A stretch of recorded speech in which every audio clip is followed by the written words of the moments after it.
Here I am once again on the Ilur River, just launched near Lebono, which I passed through last time, and I'm here to join the big boat festival which is about to begin, called La Semaine du Golfe.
Yes, it's very packed.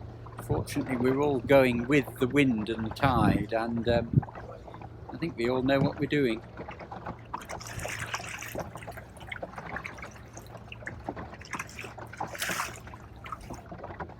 We're now sailing away and round to the Ilur, which is a lovely little island that I like very much, and my plan is to spend the night there. And then tomorrow morning everyone else is going to turn up there for a picnic, but I'm going to be already there. So my idea is to have breakfast in the bar.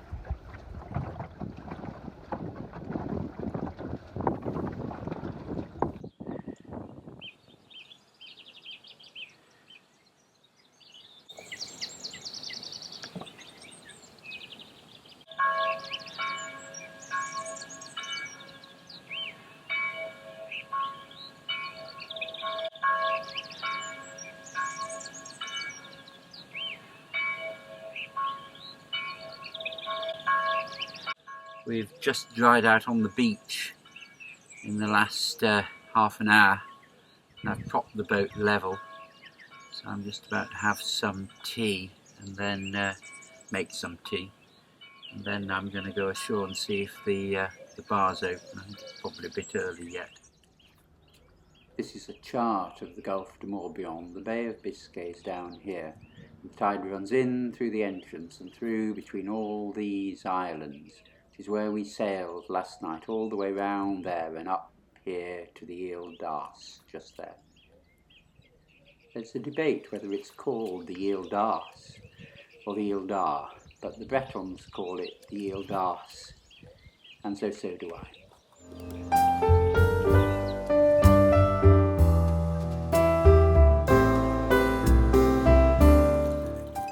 So I get back from my breakfast and the bay is suddenly packed with boats, for this is the picnic of the Ilur, where everyone turns up and parties and sings and dances and looks at each other's boats.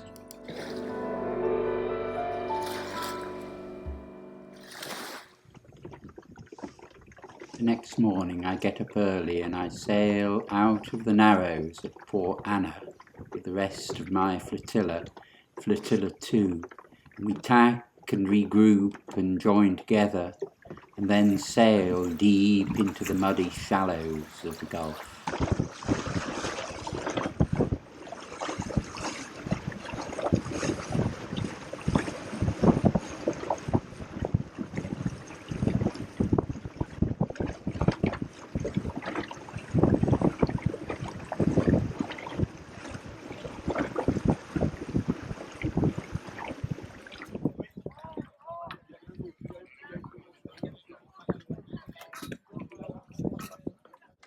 That that evening the flotilla moors at Avedon, and everyone goes ashore because there is going to be music and feasting and drinking and dancing far, far into the night.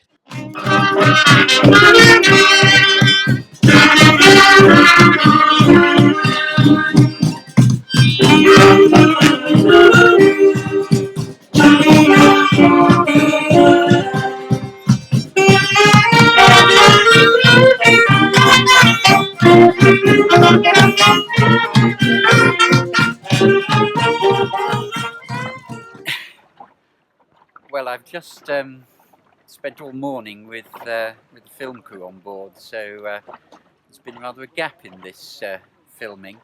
But here I am still at the Semaine du Golfe. It's Thursday morning and we're just sailing into Lamor-Barden.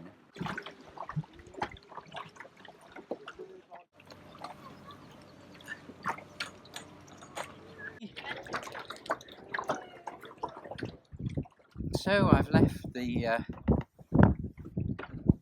Semaine du Golfe festival and sailing away from Lamor-Barden, which I had to practice saying for the filmmakers, and it's strange, it's really strange, it's sad, I feel quite lonely.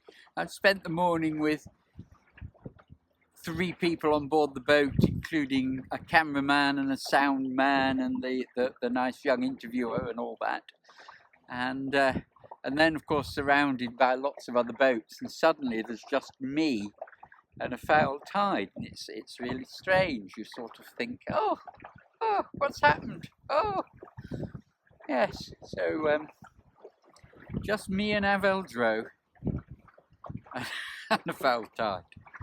There you are. This is Lamor-Barden just here, and we're sailing this way against the tide. Yes, well, that didn't work. I ended up, after tacking and not getting anywhere, having to come in close alongside the shore of a little island where I was well out of something like a 5-knot tide running against me, and then decided I was going to pull the boat along through the shallows just out of the tide so that I could get round the corner and start sailing again.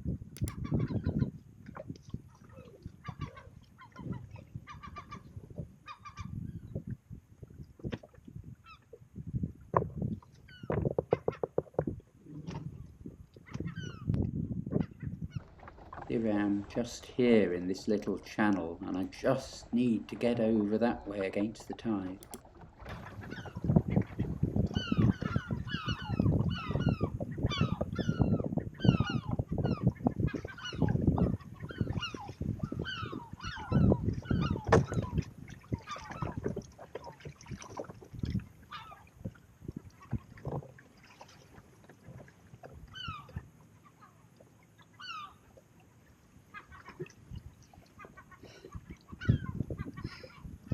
Right, so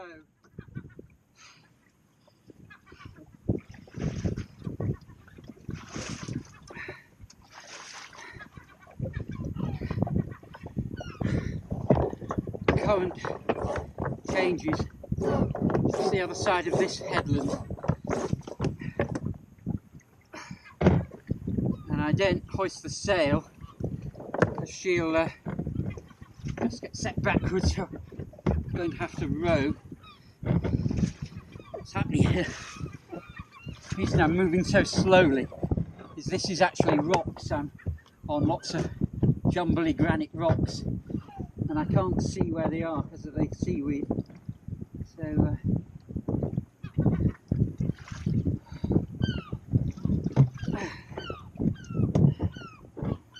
to get the boat a bit sorted out. Oh, dear me. God knows whether this will work. I'll end up back there.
can see the point where I was stuck just beyond the end of the tiller. It's just pointing to it there.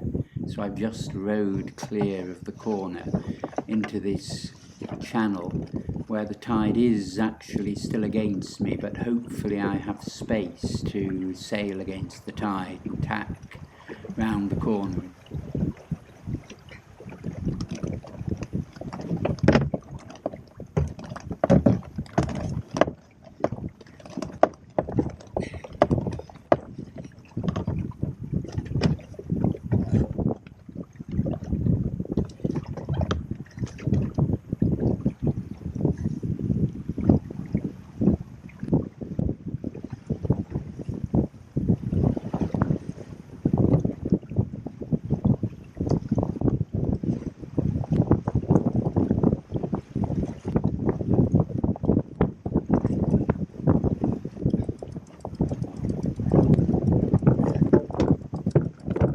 God, where are the glamorous television presenters when you're doing this?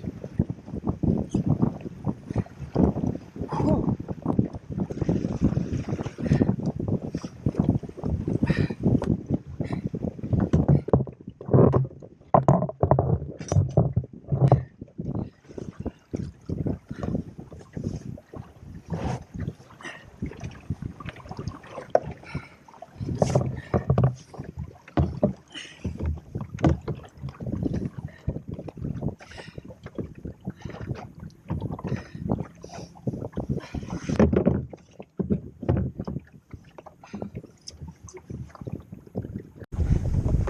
Well, that worked. We did, I think we're going to make this now. Trying to get through this channel and up into the river over here, and once we're in the river, the tide will be with us.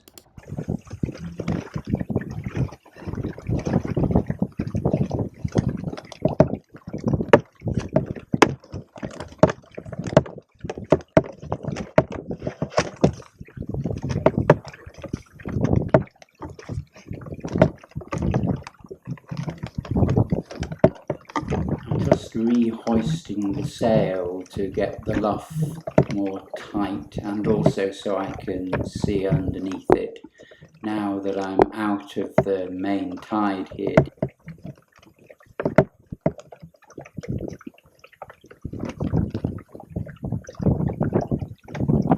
We're not completely out of the woods yet, but that's a vast improvement.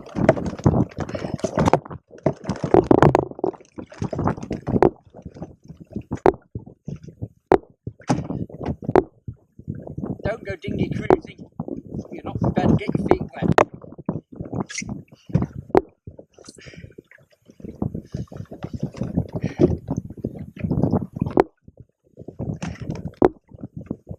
Okay.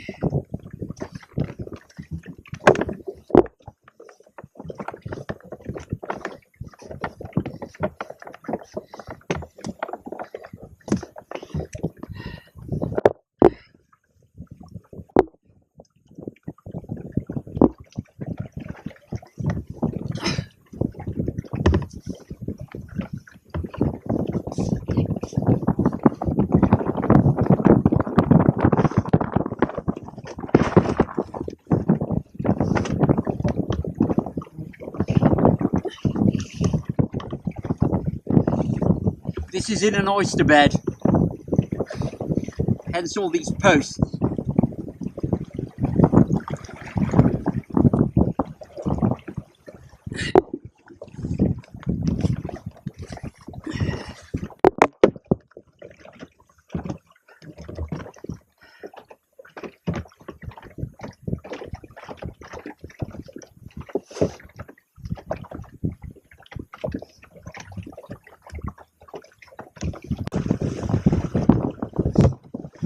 So I think, hopefully the tide should, we're at the confluence of the tides here, and it should be, hopefully if I can just get up that way, I'll just be taken up that way rather than taken down that way, or round back that way.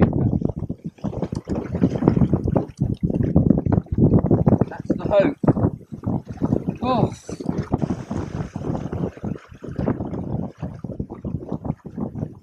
This is why even somewhere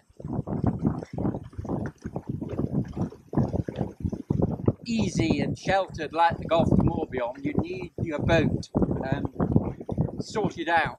Suddenly you might have to do something like that. Leap overboard and pull her through.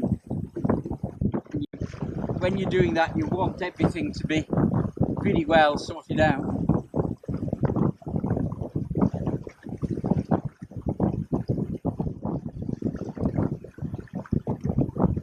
This doesn't look too bad. Get to the point on that island, we can tack up the River Ulm. Then we should have a fair wind and tide. Suddenly. Of course, you could have an outboard motor. Could have an outboard motor. Yeah, though I'm not certain an outboard motor would have got me through there, to be quite honest. That was running fast as that guy. God, it was running fast.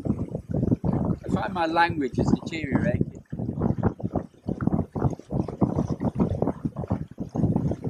Children, look away now.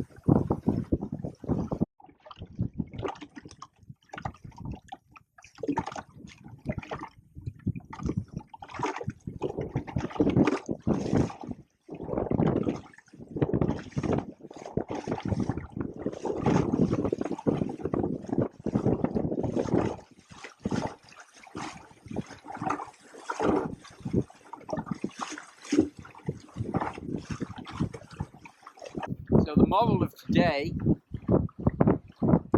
is, even when you've been sailing with beautiful television presenters and film crews and swanning around with that sort of the media, and then that's over and you think, oh, I'll have a drink with my mates. Still pay attention to the tides. Don't take that extra drink. That's what I did. Who knows if I'd not spent that extra half an hour ashore, I wouldn't have been wading in a great current. The boat would just, it was just one point I needed to get round. And once I was round it, I'd have been fine. Because all of that was just to get round that point. I couldn't get through the main passage, so I had to go round the bottom of a little island. Because I reckoned and was right that the current in the sound between the island and the shore would be a bit less.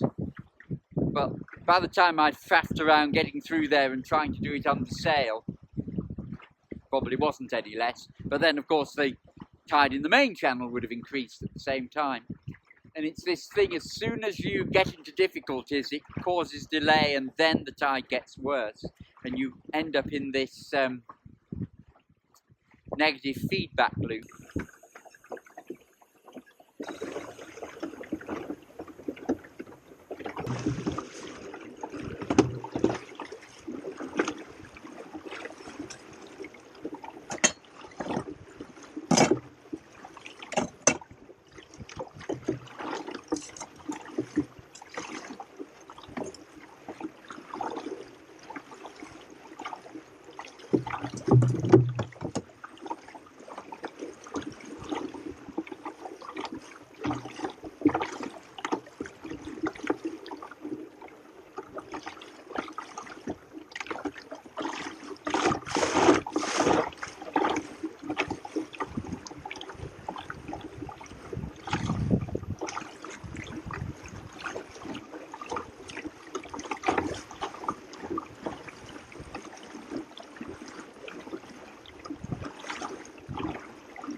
I was just I just poured myself a glass of wine, so I was thinking that everyone was having wine. There's a place for the festival where you stop and have free oysters just behind us, and so there were lots of drascums. That's the flotilla that has lots of drascums in, not as nice as my flotilla. Flotilla 2, trust me, is the flotilla to be in. But they're all nice, but flotilla 2 is the best.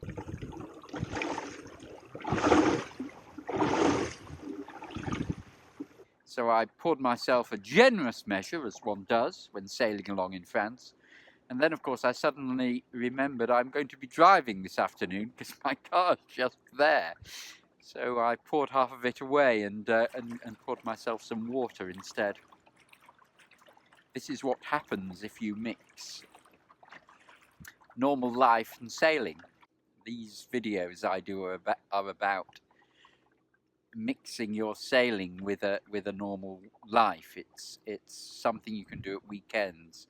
Simple, accessible sailing. It's not about sailing around the world because very few of us are going to do that. And anyways, isn't it a bit frivolous? I would say. I think we should perhaps be contributing to society, but then one does need a bit of me time, and going sailing is a good way of doing that. Oh gosh, I'm waxing philosophical again.